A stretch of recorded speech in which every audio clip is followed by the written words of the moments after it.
Hello students, आज की class का टॉपिक है मेरिट्स ऑफ एडमिनिस्ट्रेटिव स्टेट, प्रशासनिक राज्य के गुण। एडमिनिस्ट्रेटिव स्टेट के कंसेप्ट और इसकी जो मीनिंग और अर्थ को जान लेने के बाद हमने एडमिनिस्ट्रेटिव स्टेट के विकास के उत्तरदायी कारक, growing factors of growing administrative state भी पढ़ चुके हैं कि प्रशासनिक विकास के लिए उत्तरदायी कौन कौन से कारक या घटक हैं या कौन सी ऐसे रीजन्स है जिनके कारण एडमिनिस्ट्रेटिव स्टेट का विकास हुआ। इन सबको जानने के बाद हमने पिछली क्लास में पढ़ा था प्रशासनिक राज्य की विशेषताएं, लक्षण, एडमिनिस्ट्रेटिव स्टेट के जो कैरेक्टरिस्टिक्स है वो हमने पढ़ी थी। ये जान लेने के बाद अब हमारे दिमाग में ये कंसेप्ट अच्छी तरह स्पष्ट हो गया कि एडमिनिस्ट्रेटिव स्टेट होता क्या है। तो जब हमने एडमिनिस्ट्रेटिव स्टेट की जो विशेषताएं पढ़ी, जो इसके लक्षण पढ़े, उन्हीं में एडमिनिस्ट्रेटिव स्टेट के काफी सारे गुण हैं वो स्पष्ट हो जाते हैं कि एडमिनिस्ट्रेटिव स्टेट में कौन कौन से प्रमुख गुण है, अर्थात एडमिनिस्ट्रेटिव स्टेट के क्या फायदे हैं। अर्थात आज के समय में एडमिनिस्ट्रेटिव स्टेट जो है, एक जो अवधारणा है वो विश्व के सभी देशों में एडमिनिस्ट्रेटिव स्टेट पाया जाता है। तो वो एडमिनिस्ट्रेटिव स्टेट की प्रमुख गुण क्या है, तो वो विशेषताओं से क्लियर हो चुका था। लेकिन विशेषताओं से क्लियर हो जाने के बावजूद कुछ ऐसे पॉइंट्स है, कुछ ऐसी बातें हैं, कुछ ऐसे विचारणीय बिंदु है जिनको हम एडमिनिस्ट्रेटिव स्टेट के मेरिट्स के रूप में वर्णित कर सकते हैं। ये जो पॉइंट्स है ये विस्तार में आपको अब देखने को आगे मिलेंगे प्रशासकीय राज्य के गुण के नाम से। पहला हम इसको कह सकते हैं कानून एवं नियमों का राज्य। प्रशासकीय राज्य कानूनों एवं नियमों का राज्य होता है, पहली बात ये समझना है। और दूसरे प्रकार के जो राज्य हैं उनमें कानून और नियमों का इतना अधिक पालन नहीं होता जितना प्रशासकीय राज्य में होता है। प्रशासकीय राज्य में कानून और नियमों के आधार पर ही शासन कार्य चलाया जाता है। ये हमको ध्यान रखना है कि प्रशासकीय राज्य में जो शासन कार्य चलाएगा वो कानून एवं नियमों के अनुसार होगा। कानून एवं नियमों का पालन प्रशासकीय राज्य में होता है क्योंकि हमने इसकी विशेषताओं में पढ़ चुके हैं कि प्रशासकीय राज्य की विशेषता है औपचारिकता। इसकी संरचनाएं विशिष्ट होती है, विशिष्ट संरचनाएं होती है, औपचारिक नियम लिखित होते हैं, एक पद सोपान व्यवस्था है, सबको उसका पालन करना पड़ता है। तो इन उसकी विशेषताओं से स्पष्ट हो जाता है कि प्रशासकीय राज्य में कानून और नियमों का एक पालन होता है, शासन कार्य कानून और नियमों के अनुसार चला जाता है। प्रशासकों को एडमिनिस्ट्रेटर्स को प्रारंभ से ही इस बात का प्रशिक्षण दिया जाता है कि जो भी कार्य किया जाए कानून और नियमों के अनुसार किया जाए। ट्रेनिंग में ये बता दिया जाता है एडमिनिस्ट्रेटर्स को कि जो भी आपको काम करना है वो as for law and rule करना है। नौकरशाही के सदस्य अपने स्वयं की मर्जी के अनुसार कोई कार्य नहीं कर सकते। ब्यूरोक्रेसी के जो मेंबर है या कार्मिक जो लोग हैं वो अपनी मर्जी के अनुसार कोई कार्य नहीं कर सकते। उनको वही कार्य करने पड़ते हैं जो कानून और नियमों के अनुसार उनके लिए निर्धारित है या उनके द्वारा किया जाना अपेक्षित है। इस प्रकार हम प्रशासकीय राज्य के गुण के रूप में पहला बता सकते हैं कि कानून एवं नियमों का राज्य है। दूसरा गुण ये विशेषज्ञों का शासन है। प्रशासकीय राज्य में विशेषज्ञों का शासन होता है, एक्सपर्ट्स लोगों का शासन होता है। आप इसकी विशेषताओं में जान चुके हैं कि इसके कार्मिक प्रशासकीय राज्य में काम करने वाली जो ब्यूरोक्रेसी है, कार्मिक है, वो उनकी भर्ती योग्यता के आधार पर होती है, उनको ट्रेनिंग दी जाती है और वो स्थायी होते हैं। और स्थायी होने के कारण वो प्रशासनिक प्रक्रियाओं से, प्रशासनिक कार्यों से भली भांति परिचित हो जाते हैं और उनको बार बार करते रहते हैं। फलतः वो उन कार्यों एवं नियमों के विशेषज्ञ हो जाते हैं। अतः हम कह सकते हैं कि प्रशासकीय राज्य में प्रशासकीय राज्य विशेषज्ञों का शासन है। लोक सेवा के प्रशासन से संबंधित हर बात से सुपरिचित रहते हैं, मतलब वो जानते हैं प्रशासन से संबंधित हर बात को। उनका प्रशासन संबंधी प्रशिक्षण और अनुभव, एडमिनिस्ट्रेटर्स बहुत लंबे समय से प्रशासन संबंधी कार्य कर रहे होते हैं तो उनका प्रशासन संबंधी प्रशिक्षण और अनुभव उन्हें शासन कार्य का एक्सपर्ट बना देता है, विशेषज्ञ बना देता है। उनकी नियुक्ति भी योग्यता के आधार पर होती है, ये मैं आपको बता ही चुका हूं। उनका प्रशिक्षण होता है, ट्रेनिंग होती है, उनकी रिक्रूटमेंट मेरिट के बेस पे होगा तथा वे स्थायी रूप से अपने पद पर बने रहते हैं। एक विशेष कुशलता में प्रशिक्षित, उससे बार बार दोहराने वाला एक विशेष कार्य के लिए वो प्रशिक्षित होता है। ट्रेनिंग में कार्मिकों को ट्रेनिंग में अपना प्रशासनिक कार्य करने के लिए उनको ट्रेनिंग दे दी जाती है, तो ट्रेंड होते हैं, वो बार बार उन कार्यों को करते हैं। तो बार बार दोहराने वाला तथा अपने पद को कैरियर मानने वाला अधिकारी एक विशेष कार्य में योग्य बन जाता है, बार बार कार्य करने के कारण वो योग्य बन जाते हैं। इस प्रकार प्रशासकीय राज्य विशेषज्ञों का शासन है। और आपको ये अच्छी तरह पता है कि जब किसी काम का एक्सपर्ट उस काम को करता है तो उसका फायदा मिलता है। तो विशेषज्ञों का शासन होने के कारण जो जिस चीज के एक्सपर्ट है वो प्रशासकीय प्रक्रियाओं नियमों से एक्सपर्ट है और उनके द्वारा प्रशासन चलाया जा रहा है, तो फलतः प्रशासन में कुशलता आती है, दक्षता आती है। इस प्रकार प्रशासकीय राज्य का गुण हुआ कि विशेषज्ञों का शासन है, अनएक्सपर्ट लोगों का नहीं, अकुशल लोगों का नहीं। तो विशेषज्ञों का शासन होने के कारण इसका फायदा मिलता है, लागत में कमी आती है और कुशलता परफॉर्मेंस अच्छी रहती है। तो इसके एक दूसरा गुण हुआ विशेषज्ञों का शासन। प्रशासकीय राज्य का तीसरा गुण आपकी स्लाइड में जो दिख रहा है, कार्यपालिका का नेतृत्व, लीडरशिप ऑफ एग्जीक्यूटिव। देखो सरकार के 3 अंग हो गए, व्यवस्थापिका, कार्यपालिका, न्यायपालिका। प्रशासकीय राज्य की विशेषताएं पढ़ते टाइम हमने पढ़ा था कि प्रशासकीय राज्य में व्यवस्थापिका और न्यायपालिका की भूमिका का पतन हुआ है हल्का सा, और इसके कार्य को भी कार्यपालिका करने लग गई है। तो प्रशासकीय राज्यों की विशेषताओं में हमने यह पढ़ा था कि कार्यपालिका की भूमिका है वो निर्णायक होती है, एम्पावर्ड एग्जीक्यूटिव होती है प्रशासकीय राज्य में, अर्थात शक्तिशाली कार्यपालिका होती है। कार्यपालिका की भूमिका सर्वोपरि होती है बाकी के 2 अंगों से। तो कार्यपालिका का नेतृत्व रहता है प्रशासकीय राज्य में। अब ये कार्यपालिका के नेतृत्व से फायदा क्या है, गुण क्या है? प्रशासकीय राज्य के अवधारणा से कार्यपालिका के नेतृत्व का उदय हुआ है।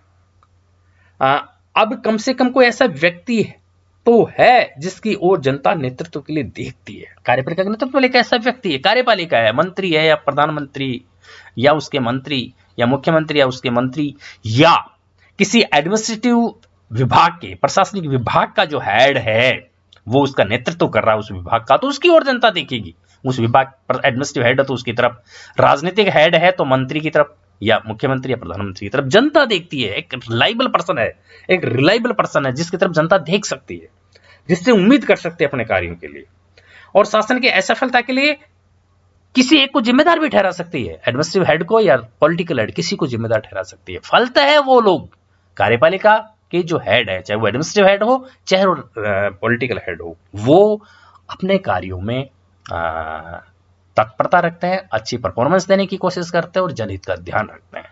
इस प्रकार कार्यपालिका का नेतृत्व होता है प्रशासनिक राज्य में और इसका फायदा आम जन को मिलता है। इस प्रकार ये 3 गुण है जो है वो प्रशासकीय राज्य के हैं। अगले कुछ और जो गुण है वो निम्नलिखित है। औद्योगिक समाज की आवश्यकताओं को पूरा करना, ये प्रशासकीय राज्य का अगला गुण है। औद्योगिक समाज की आवश्यकताओं को पूरा करना, आपको अच्छी तरह पता है कि औद्योगिक समाज की आवश्यकताएं अलग होगी।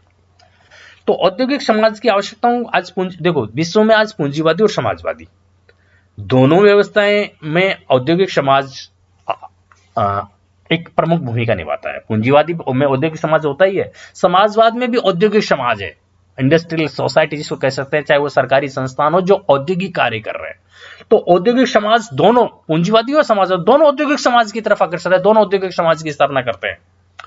समाजवादी और पूंजीवादी अर्थव्यवस्थाओं में कोई विशेष आज अंतर नहीं रह गया है, सिर्फ इतना सा अंतर है कि वो भी उत्पादन कार्य कर रहे हैं, उनकी निजी हाथों में रहते हैं, वो सार्वजनिक हाथों में रहते हैं। दोनों जगह आज परफॉर्मेंस को देखा जा रहा है, कार्यकुशलता को देखा जा रहा है, मितव्ययिता को भी देखा जा रहा है। जनहित के साथ साथ समाजवादी व्यवस्था में कार्यकुशलता, मितव्ययिता को भी देखा जा रहा है। तो अंतर दोनों के बीच समाप्त होता जा रहा है करीब करीब, तथा इन दोनों व्यवस्थाओं में राज्य औद्योगिक राज्य बन गया है। पूंजीवादी व्यवस्था तो भी राज्य कंट्रोल कर रहा है, समाजवादी में तो राज्य कंट्रोल करता ही करता है। तो आज का जो राज्य है वो औद्योगिक राज्य बन गया है। कुल मिला के बात आपको ये समझना है, और जो काफी जटिल और तकनीकी प्रकृति का है। आज का जो राज्य है वो औद्योगिक राज्य बन गया, काफी जटिल तकनीकी प्रकृति का है। तो इस जटिल समाज की, मतलब जो औद्योगिक समाज जो बना है जिसकी बहुत सारी तकनीकी एवं जटिल समस्याएं हैं, तो इस समाज की आवश्यकताओं को पूरा करना केवल प्रशासकीय राज्य के लिए ही संभव है। प्रशासकीय राज्य इस प्रकार औद्योगिक समाज की आवश्यकता को पूरा करता है, ये इसका गुण है। अगली विशेषता जो हम इसकी समझेंगे वो है राजनीतिक अस्थिरता और शून्यता से बचाव।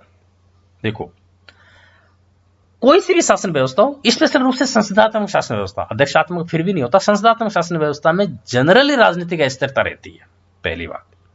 दूसरी बात, विश्व के विभिन्न देशों में जहां लोकतंत्र नहीं है वहां पर, या लोकतंत्र परिपक्व अवस्था में नहीं है, सरकारें बदलती रहती है, कभी कौन तानाशाह बन जाता है, डिक्टेटरशिप आ जाती है, कभी किसके शासन हो जाती है, कई देश में मिलिट्री का शासन आ जाता है। इस प्रकार विश्व के विभिन्न देशों में राजनीतिक अस्थिरता रही है पहले, हालांकि अब इसमें स्थायित्व आ गया है। लोकतंत्र की स्थापना करीब करीब सभी देशों में हो गई है, लेकिन लोकतंत्र की स्थापना होने के बावजूद भी जो दो प्रकार की शासन व्यवस्थाएं हैं, संसदात्मक और अध्यक्षात्मक, उसमें से विश्व के जिन देशों में संसदात्मक शासन व्यवस्था है वहां राजनीतिक अस्थिरता ज्यादा पाई जाती है।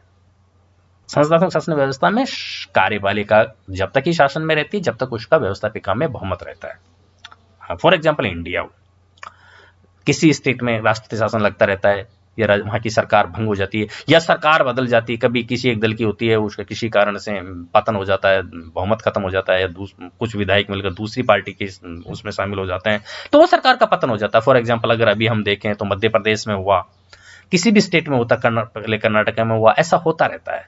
तो राजनीतिक अस्थिरता रहती है, अर्थात शून्यता आ जाती है कई बार। तो इस राजनीतिक अस्थिरता में जब जहां पर स्थायी कार्यपालिका जो है, मंत्रीगण या राजनीतिक कार्यपालिका, वो स्थायी नहीं है, उस स्थिति में जो प्रशासनिक क्षेत्र में जो शून्यता आती है उसका बचाव करता है प्रशासनिक राज्य। क्योंकि प्रशासनिक कार्मिक, प्रशासन करने वाले कार्मिक, ब्यूरोक्रेसी, ये स्थायी रहते हैं। सरकार चाहे कोई सी भी रहे, जनता द्वारा निर्वाचित सरकार चाहे कोई सी भी आए, ये अब स्थायी रहते हैं और अपना कार्यकाल पूरा करते रहते हैं और प्रशासनिक कार्य करते रहते हैं। फलतः है राजनीतिक अस्थिरता के वातावरण में भी ये लोग शून्यता, प्रशासन की शून्यता आने से बचाव करते हैं और प्रशासनिक नीतियों कार्यक्रमों को लागू करते रहते हैं। राजनीतिक अस्थिरता जनरली विकासशील देशों में ज्यादा पाई जाती है। हालांकि विकासशील देशों में संविधान, व्यवस्थापिका जिसको हम संसद बोल सकते हैं, न्यायपालिका और राजनीतिक दल पाए जाते हैं, किंतु इन सब के द्वारा वे भूमिकाएं नहीं निभाई जाती जो उनके लिए निर्धारित है। ऐसी स्थिति में प्रशासन ही जहां जहां पर राजनीतिक अस्थिरता पाई जाती है वहां स्थिरता एवं निरंतरता प्रदान करने का एक माध्यम है। इस प्रकार प्रशासनिक जो राज्य है वो राजनीतिक स्थिरता प्रदान करता है। अगली जो विशेषता हम देखेंगे वो है जनसेवा। प्रशासनिक जो राज्य है वो प्रशासनिक राज्य का मुख्य लक्ष्य जनसेवा है। जब प्रशासनिक राज्य का मुख्य लक्ष्य जनसेवा होगा तो जनता का सेवा करना इसका जब उद्देश्य हो गया तो जनहित के लिए बहुत से कार्य करेगा, जिसका फायदा फलतः आम जन को मिलेगा।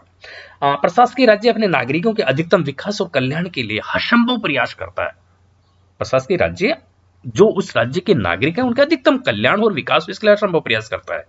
नागरिकों के जीवन की अन्य आवश्यकताओं की संपूर्ति का प्रयत्न प्रशासनिक राज्य करता है। तो राज्य जनसेवा के लक्ष्य को लेकर शासन करता है जिसका फायदा आम जन को मिलता है। तो ये प्रशासकीय राज्य का एक गुण हुआ। और कुछ इसके जो विशेषताएं, गुण हैं वो निम्नलिखित है, आगे कह सकते हैं। यह जनता के सामाजिक एवं आर्थिक विकास के लिए इच्छा शक्ति एवं प्रशासनिक तंत्र है। प्रशासकीय राज्य जनता के सामाजिक एवं आर्थिक विकास के लिए इच्छा शक्ति एवं प्रशासनिक तंत्र है। प्रशासनिक राज्य ही एक ऐसा राज्य है जो जनता की सामाजिक एवं आर्थिक दशा की उन्नति का संकल्प लेकर उसे दृढ़ता से कार्यान्वित कर सकता है। ये जो गुण बताए प्रोफेसर अशोक शर्मा अपनी बुक में बताए, मैं जो आपको गुण बता रहा हूँ वो प्रोफेसर अशोक शर्मा या BL फड़िया जी उन्होंने अपनी बुक में लिखी है, या जोरावर सिंह राणावत, ये इन्होंने प्रशासकीय राज्य से रिलेटेड जो अपने बुक में अच्छा लिखा है, इस चैप्टर को ढंग से समझाया है, आपको सभी को वहां से पढ़ना चाहिए। तो ये बातें, जैसे ये सब बातें वहां लिखी हुई है, तो ये उसकी दृढ़ संकल्प लेकर कार्यान्वित कर सकता है। ये प्रशासकीय राज्य में ही एक ऐसा है जो जनता की सामाजिक और आर्थिक विकास के लिए इच्छा शक्ति प्रशासनिक तंत्र होता है इसके पास। अगली बात जो हम पढ़ेंगे इसका गुण है वो स्वैच्छिक संस्थाओं का योगदान संभव होता है प्रशासनिक राज्य में। देखो NGO, नॉन गवर्नमेंट ऑर्गेनाइजेशन, स्वैच्छिक संस्थाएं जो अपनी इच्छा से जनहित के कार्य करने का में योगदान देती है। प्रशासनिक राज्य जन समर्थन प्राप्त करने वाली नीतियां लागू करके प्रशासनिक राज्य जन समर्थन प्राप्त करने वाली नीतियां लागू करके निरंतर लोकप्रियता और समर्थन प्राप्त करने का प्रयत्न करता है। सरकारी नीतियों के क्रियान्वयन में स्वैच्छिक संस्थाएं भी अपना योगदान देती है जिनका अस्थिरतावादी राज्य में मिलना संभव नहीं है। पुलिस राज्य और अस्थिरतावादी राज्य में स्वैच्छिक संस्थाएं नहीं मिलती है। कुल मिला के आपको इस टॉपिक में समझना है कि पुलिस राज्य और अस्थिरतावादी राज्य और अधिनायकवादी राज्यों, उन राज्यों में स्वैच्छिक संस्थाएं नहीं मिलती है। स्वैच्छिक संस्थाएं सिर्फ प्रशासनिक राज्यों में ही पाई जाती है। तो जो स्वैच्छिक संस्थाएं हैं ये अपना योगदान देती है सरकारी नीतियों के क्रियान्वयन में। वो राज्य पुलिस राज्य और हस्तक्षेप क्षेत्र जनता प्रत्यधिक अंकुश रखते हैं, है ना, जिसी कारण जनता उन्हें आवश्यक बुराई के रूप में देखती है। अतः हम कह सकते हैं कि प्रशासनिक राज्य में राज्य और जनता के मध्य सहयोग और सद्भाव का धरातल जो है वो अच्छी तरह बन पाता है। तो स्वैच्छिक संस्थाओं का योगदान संभव होता है प्रशासनिक राज्य में। अगली बात जो हम इसमें देखेंगे, इसका जो गुण हम मान सकते हैं वो निर्णय कानूनों पर आधारित होता है। प्रशासनिक राज्य में जनहित में बहुत सारे निर्णय लिए जाते हैं। इसमें जो निर्णय लिए जाएंगे उनमें जोर जबरदस्ती का भाव नहीं होता, कानून का शासन होता है। मैंने पहले बता दिया कि प्रशासनिक राज्य नियम कानूनों पर आधारित होता है। तो जो प्रशासनिक निर्णय होंगे जनहित के, वो भी कानूनों पर आधारित होंगे, जोर जबरदस्ती नहीं, प्रेशर में नहीं। प्रत्येक निर्णय कानूनों पर आधारित होता है। निर्णय पूर्व दृष्टांतों से प्रेरित होते हैं, कि पूर्व दृष्टांतों से, न कि अविवेकी तत्वों पर नहीं। इस प्रकार का प्रशासन अर्थात प्रशासनिक राज्य का जो प्रशासन होता है सभी के साथ समान व्यवहार करता है। तो इसकी एक विशेषता हो गई कि जो प्रशासनिक राज्य में निर्णय है वो कानूनों पर आधारित होते हैं। कुछ और इसके जो गुण हैं वो हम ये देखेंगे। प्रशासन सक्षम एवं योग्य व्यक्तियों द्वारा किया जाता है। ये तो आपको चित्र पता है ही कि प्रशासनिक राज्य में सक्षम एवं योग्य व्यक्तियों द्वारा प्रशासन कैसे होता है। ये हम तो इनडायरेक्टली में उधर पहले भी पढ़ चुके हैं। इस पॉइंट को हम दूसरे रूप में ये भी कह सकते हैं प्रशासनिक राज्य के गुण में कि प्रशासन सक्षम एवं योग्य व्यक्तियों को होता है। देखो, प्रशासनिक राज्य में सार्वजनिक नीतियों का निर्धारण जनता द्वारा उसके निर्वाचित प्रतिनिधियों के माध्यम से किया जाता है। ये आप अच्छी तरह जानते हैं कि प्रशासनिक राज्य में जो गवर्नमेंट द्वारा जो पॉलिसीज बनेगी, सार्वजनिक नीति, जनहित की जो नीतियां बनेगी या निर्णय होगा, वो जनता द्वारा निर्वाचित प्रतिनिधियों के द्वारा अर्थात राजनीतिक कार्यपालिका के द्वारा, मंत्रियों, प्रधानमंत्री हम उसकी मंत्रिपरिषद के द्वारा या मुख्यमंत्री हम उसकी मंत्रिपरिषद के द्वारा अर्थात जनप्रतिनिधियों द्वारा लिए जाते हैं निर्णय, सार्वजनिक नीतियों का निर्णय। विधानमंडल द्वारा कार्यपालिका पर सतत निगरानी नियंत्रण रखा जाता है। विधानमंडल जो है जनता के प्रतिनिधि जिसमें होते हैं वो राजनीतिक निर्णय लेने वाली कार्यपालिका पर अपना नियंत्रण रखते हैं। लेकिन यथार्थ में प्रशासन का वास्तविक संचालन, यथार्थ में प्रैक्टिकल में प्रशासन का वास्तविक संचालन उन लोगों के हाथ में रहता है जो योग्यता और दक्षता के आधार पर नियुक्त किए जाते हैं तथा जो आजीवन सरकारी सेवा में कार्यशील रहते हैं, अर्थात सरकारी कार्मिकों द्वारा जो योग्यता और दक्षता के आधार पर आते हैं और वो आजीवन सरकारी सेवा में रहते हैं, उनके द्वारा वास्तविक संचालन होता है। तो ये लोग प्रशासन में लंबे समय तक कार्य करते रहने से ये लोग विशेषज्ञ बन जाते हैं। इस प्रकार प्रशासन का कुशल संचालन सार्वजनिक नियंत्रण की इन न्यायसम्मत सीमाओं के अनुसार होता रहता है। इस प्रकार प्रशासनिक राज्य में प्रशासन सक्षम एवं योग्य व्यक्तियों द्वारा किया जाता है। ये इसका एक गुण है। अगला गुण हम इसमें देख सकते हैं कि प्रशासन में मितव्ययता कार्यकुशलता पाई जाती है। देखो, प्रशासनिक राज्य में मितव्ययता कार्यकुशलता पाई जाती है, इसमें कोई वो नहीं है, क्योंकि प्रशासन सक्षम और योग्य व्यक्तियों द्वारा होता है। हम ऊपर की जो गुण देख चुके ना, प्रशासन सक्षम और योग्य व्यक्तियों द्वारा होगा, और अगर प्रशासन सक्षम और योग्य व्यक्तियों द्वारा होगा तो प्रशासन में मितव्ययता कार्यकुशलता पाई जाएगी। तो दूसरे प्रकार के राज्यों की अपेक्षा प्रशासनिक राज्य में मितव्ययता कार्यकुशलता पाई जाती है, एक इसका गुण है। दूसरी बात जो हम इसमें मतलब इसमें विशिष्टीकरण, व्यवसायीकरण आ जाता है तो ऑटोमेटिक ही वो कार्यकुशल हो जाता है। एक जो अगली विशेषता हम इसमें देख सकते हैं कि औपचारिक राज्य होता है। प्रशासनिक राज्य हम इसकी विशेषताओं में देख चुके हैं कि प्रशासनिक जो राज्य होता है वो औपचारिक राज्य होता है। औपचारिक राज्य का मतलब ये है कि ये राज्य जो है वो औपचारिक नियमों के अनुसार कार्य करता है। औपचारिक होने के कारण प्रशासनिक राज्य औपचारिक होगा। प्रशासनिक राज्य औपचारिक होने के कारण इसमें सभी संरचनाएं व प्रक्रियाएं निश्चित नियमों के अंतर्गत क्रियान्वित होती है। जो भी प्रक्रियाएं होगी या संरचनाएं होगी, जो भी नीतियां होगी, कार्यक्रम होगी, वो एक निश्चित नियमों के अंतर्गत क्रियान्वित होती रहती है, जिसका फायदा आमजन को मिलता है। इस प्रकार ये प्रशासनिक राज्य की जो है ये कुछ विशेषताएं हैं। हम और इसकी कुछ विशेषताएं जो देख सकते हैं, ये व्यवस्थित राज्य है। देखो, एस्टेब्लिश्ड स्टेट होता है प्रशासनिक राज्य। इसमें अव्यवस्था, अराजकता नहीं पाई जाती। क्यों? क्योंकि इसमें एक स्थायी कार्यपालिका, प्रशासनिक कार्मिक लंबी सेवा तक अपने पद के अनुसार कार्य करते रहते हैं। प्रशासनिक राज्य एक व्यवस्थित राज्य के रूप में स्थापित राज्य है, जिसमें कार्यों, शक्तियों, कर्तव्यों, पदों, कार्यक्षेत्रों, संसाधनों आदि का व्यवस्थित रूप से वितरण व उपयोग किया जाता है। क्योंकि ये औपचारिक राज्य है, इस कारण औपचारिक राज्य होने के कारण पद, कर्तव्य, दायित्व, सब संरचनाएं सब निश्चित है। इस प्रकार एक व्यवस्थित राज्य है। अव्यवस्था, अराजकता नाम की चीज नहीं होती। सबको पता है कौन सा कार्य कौन करेगा, जनता भी उस हिसाब से उनसे कार्य करवाती है। तो व्यवस्थित राज्य होने का जनता को ऑटोमेटिकली फायदा मिलता है। तो हमें कह सकते हैं प्रशासन राज्य का गुण यह है कि एक व्यवस्थित राज्य है। अगला गुण जो हम इसका देखेंगे वो है कि आयोजना के आधार पर कार्य करना। आयोजना, आयोजना का मतलब प्लानिंग। देखो प्रशासनिक राज्य में हर कार्य प्लानिंग के आधार पर होता है। प्लानिंग ऐसे नहीं है व्यवस्था, कभी कौन सा कार्य कर लिया, कभी कौन सा कर लिया, बिल्कुल निश्चित प्लानिंग करके योजना बनाकर जो कार्य किया जाता है उसको प्लानिंग बोलते हैं।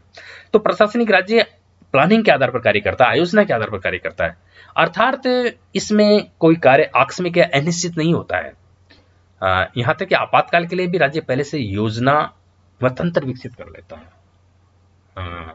पहले से हमें पता होता है कि देश में प्राकृतिक विपदा आएगी या कुछ आएगी, तो हम पहले से अपना एक सिस्टम डेवलप कर लेते हैं।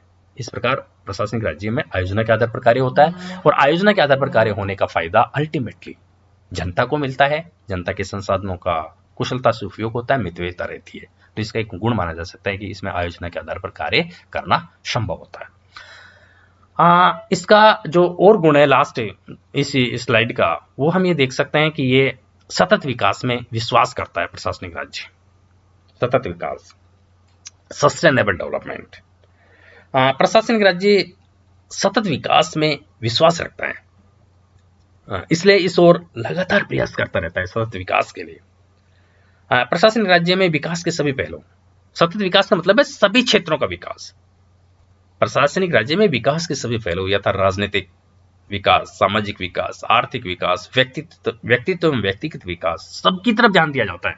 केवल एक नहीं कि केवल आर्थिक विकास ही करना है, नहीं, सामाजिक विकास भी हो व्यक्ति का, उसका राजनीतिक विकास भी हो, उसके व्यक्तित्व एवं व्यक्तिगत विकास भी हो, इन सभी पहलुओं का ध्यान रखा जाता है। अर्थात सभी क्षेत्रों का विकास प्रशासनिक राज्य में होता है। ठीक है, तो ये इसका एक गुण हुआ कि सतत विकास में विश्वास रखता है प्रशासनिक राज्य।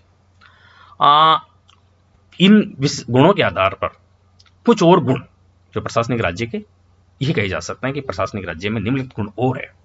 पर लोकतांत्रिक प्रक्रिया में विश्वास रखता है। देखो, डेमोक्रेटिक जो सिस्टम है उसमें प्रशासनिक राज्य विश्वास रखता है। ऐसे नहीं रखता, पर पुलिस राज्य नहीं रखता, डिक्टेटरशिप तो वैसे ही नहीं रखेगा। प्रशासनिक राज्य लोकतांत्रिक प्रक्रिया में विश्वास रखता है, इसका गुण है। लोकतांत्रिक प्रक्रिया के गुण आपको अच्छी तरह पता है कि जनता का शासन जनता के लिए होगा तो जनहितकारी ही होगा। तो प्रशासनिक राज्य लोकतांत्रिक प्रक्रिया में विश्वास रखता है। इसकी समस्त गतिविधियों में प्रत्यक्ष या अप्रत्यक्ष रूप से जनता की भागीदारी रहती है प्रशासनिक राज्य में। इस प्रकार लोकतांत्रिक प्रक्रिया में विश्वास रखता है प्रशासनिक राज्य, इसका गुण हुआ। अगला गुण हम इसका कह सकते हैं कि विधि का शासन में विश्वास, रूल ऑफ लॉ में विश्वास करता है प्रशासनिक राज्य। रूल ऑफ लॉ का मतलब है, आप अच्छी तरह जानते हो कि प्रशासनिक राज्य रूल ऑफ लॉ में विश्वास करता है, अर्थात विधि के शासन में विश्वास रखता है, विधि पर का शासन में विश्वास करता है।